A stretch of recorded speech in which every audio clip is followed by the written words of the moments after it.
ప్రియతమ ప్రధాని నరేంద్ర మోదీ గారికి, అయ్యా గోవును జాతీయ ప్రాణిగా పరిగణించండి, గోవును జాతీయ జంతువుగా ప్రకటించండి, గోవును కాపాడండి.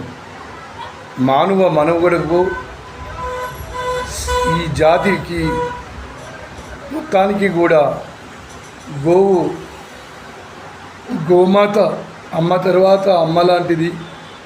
ఈ సృష్టిలో అమ్మని గోవుగా పూజించేటువంటి మహానుభావులు ఉన్నారు. మీరు దయవంచి గోవును జాతీయ జంతువుగా ప్రాణిగా మీరు ప్రకటించాలని కోరుకుంటున్నాను.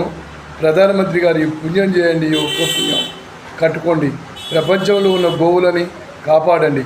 మీ యాదగిరి రాజయోగి భువనగిరి